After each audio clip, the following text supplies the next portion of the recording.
Cards and Comic Show.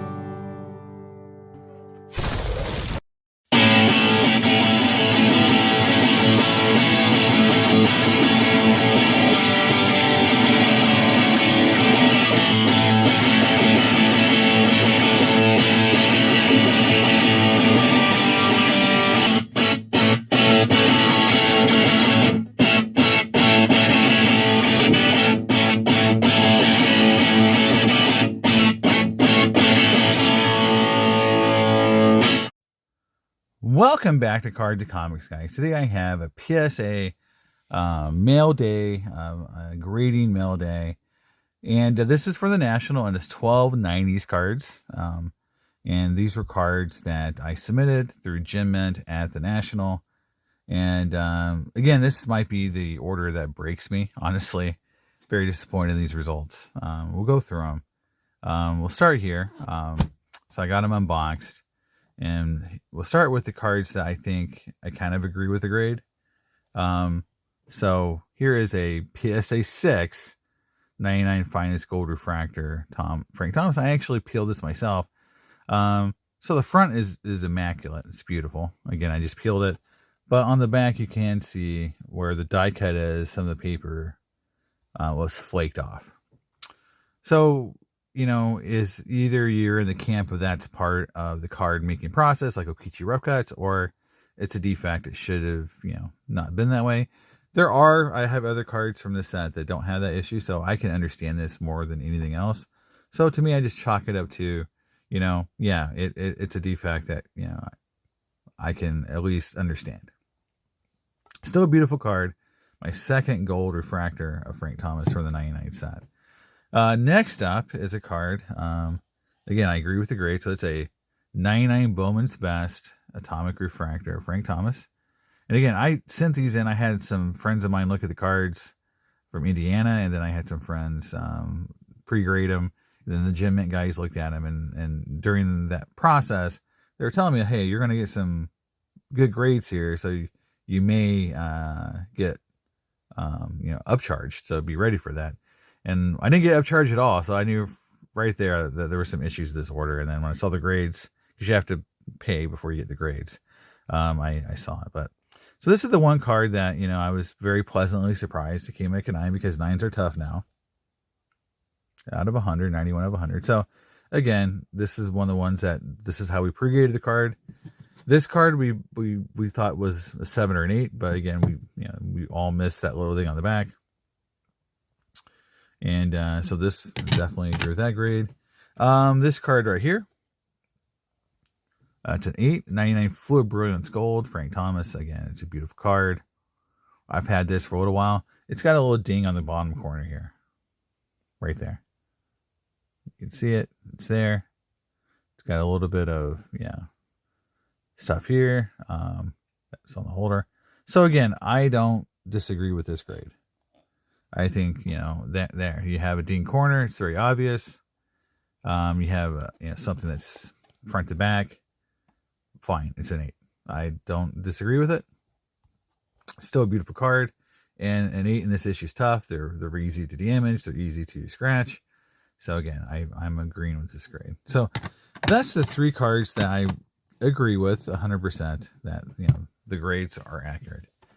Next card up is a card that I can see somewhat the technical grade. I disagree a little bit with it. So this is a 96 Select Certified Reggie White. It's got a print line here, and it's got a print line right here. Other than that, I looked at the card, and it is still very nice. No other scratches, no other real issues with the card. The back it's great. No chipping. I mean, it looks like it came out of a pack. And again, these print lines were nothing to do with the secondary condition of the card. It's how they came out of a pack. That's why I don't think the 7 is really accurate. Honestly, I think this card is an 8. It's, to me, the definition of 8. It has some visible defects, but no real damage to the card. So I can kind of see it, but I do disagree that I think a 7 is pretty harsh. But you guys can disagree. You're like, hey, print line should be a 7. So, but to me, I think that card would technically grade to me an 8 all day long if I was going to review a card like that. Next up is 97 New Pinnacle Artist Proof, King Griffey Jr. It's the green. Came back a 7, and the only thing I can see on this card is maybe this top edge. Something they don't like about it. Was cut kind of weird. Again, you've got this foil, kind of cardboard surface underneath. So it does some weird stuff when you cut it. It's got a little white tip there. A little bit of a corner right there. Hard to see because there's a little printing thing on the PSA holder that's kind of right on that tip. But yeah, it's got a little, and you can see it a little bit here too. A little blunted. So it's got 2 small corner dings. Maybe they don't like that edge on top. I don't know. It seems pretty harsh for a 7. So again, like the Reggie, it's a 7. I don't understand why it's a 7, not an 8, but it's not as egregious as some other cards in this order. Like this card, this PSA 6 Frank Thomas. Now both these 2 cards are doubles for me. My goal was to get them graded so I could trade or sell them and buy other cards. So I'm kind of disappointed because obviously a 7 versus an 8 or 9 makes these cards, much tougher to sell and trade because again, most people would say there's visible, easy to find damage, especially on this card here. And this card is again a giant mystery.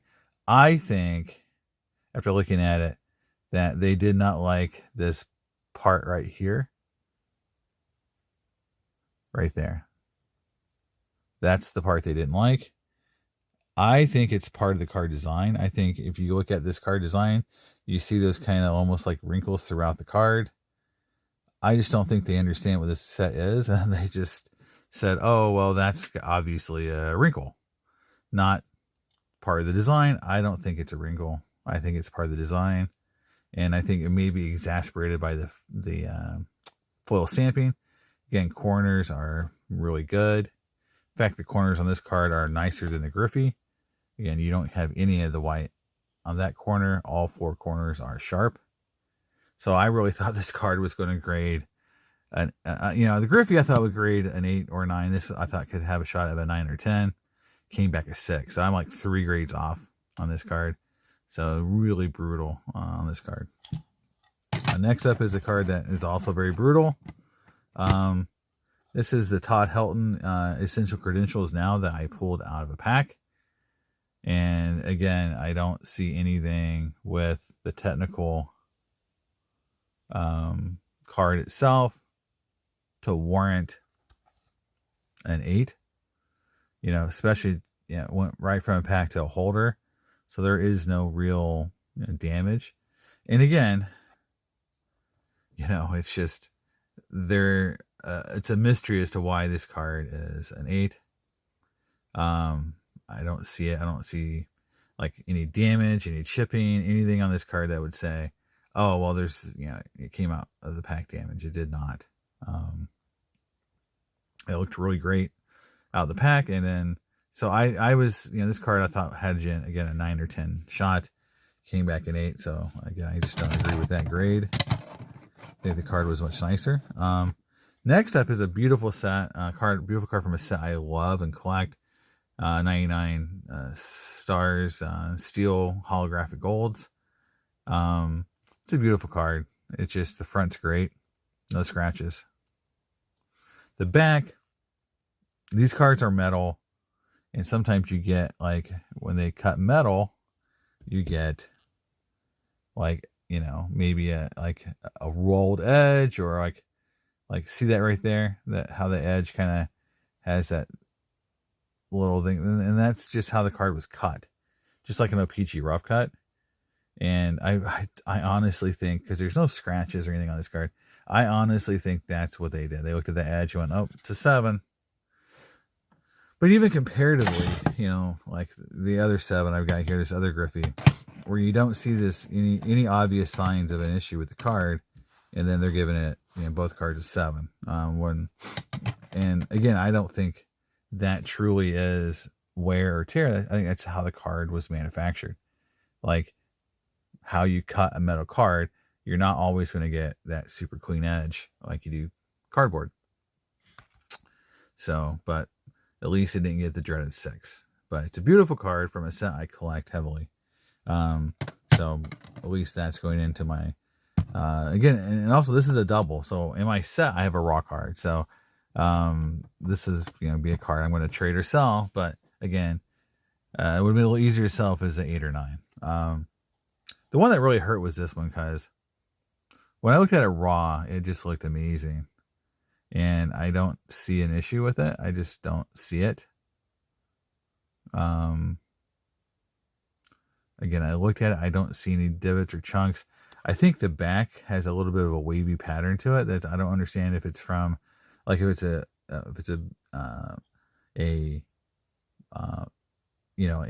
trick of the light, or there is weird stuff all over the back of the card.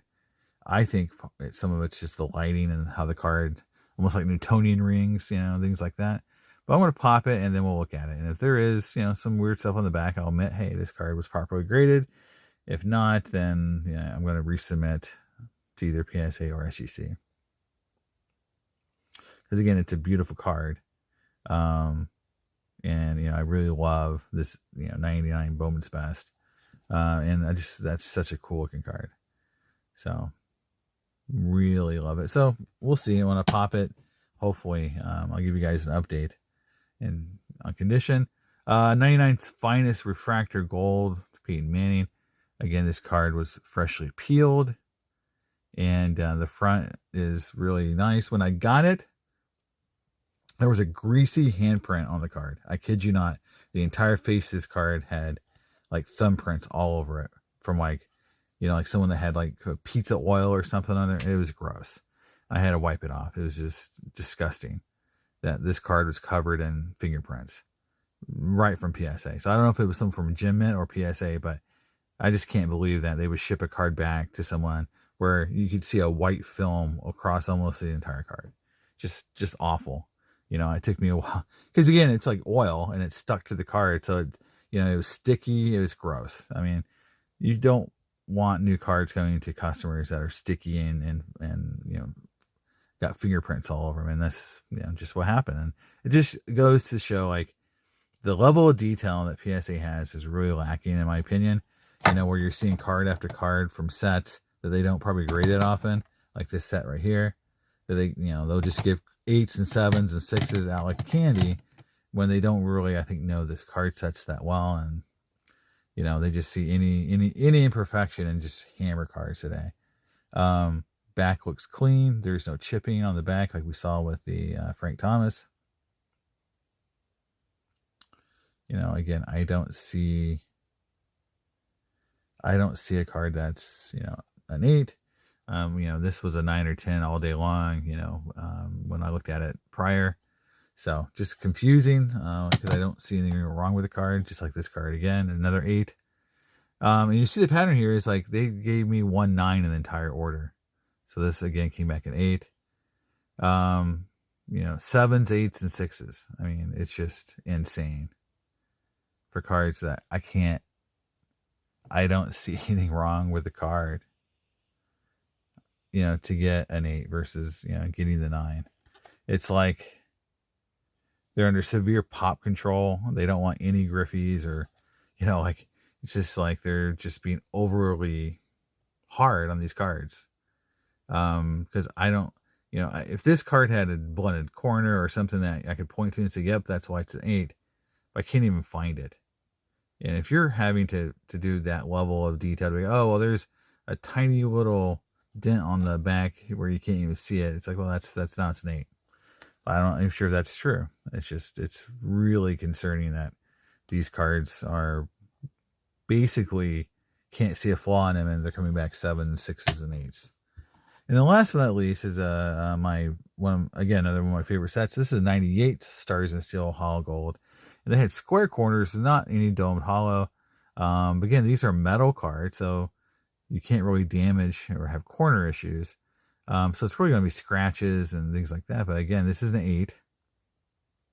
And I do not see any, there's some lint on it, but I do not see anything edgewise. It's just a beautiful card. It was one of the cards I was very confident in that could get, higher than a 7 or sorry, an 8. It just, and yeah, didn't happen. And again, like right here, it's like, oh, is that like a damage? Well, it's metal.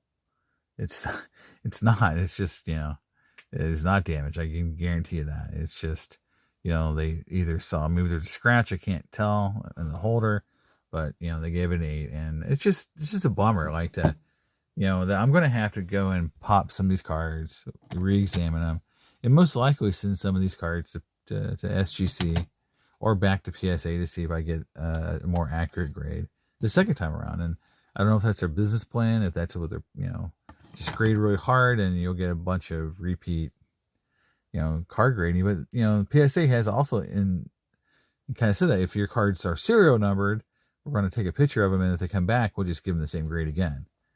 That way they don't lose face. They're consistent that way. But they misgraded it the first time. So to me, I'm just like, so these are most likely going to go back to once I pop them and look at them. And if I think they made a mistake, I'm going to send them to SGC, most likely. And I just feel like these cards are, in some cases, like, the doubles I own are going to go to buy other cards. So I would like them in the best holder possible. And then some cards are for PC.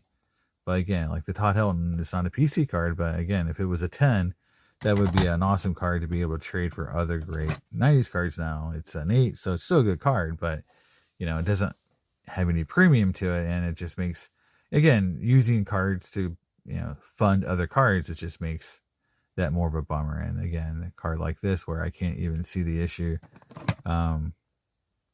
Just a lot of beautiful cards, but really hard grade. So let me know what you think in the comments. And, I am going to pop some of these and look at them on a later video, because I'll probably send some to SGC, and I'll give you guys an update on that. But let me know what you think in the comments. How's your experience at PSA been? Mine's been really rough. Hopefully yours is better than mine, but mine was really rough on these 90s cards. I feel like they don't know these issues very well, and they're just kind of like anything they see in the card that looks odd, they're just hammering the heck out of it. And I just don't know why. And I'm going to have to probably get, these cards regraded to some extent. 9 of my 12 cards I was either disappointed in or didn't grade in a way that I really understood. So graders notes would be great. I would at least have some idea of why. Right now, I'm just at a loss for why some of these cards graded the way they did. So that's the video, guys. Let me know what you think in the comments. I'll see you next time on Cards and Comics. Bye.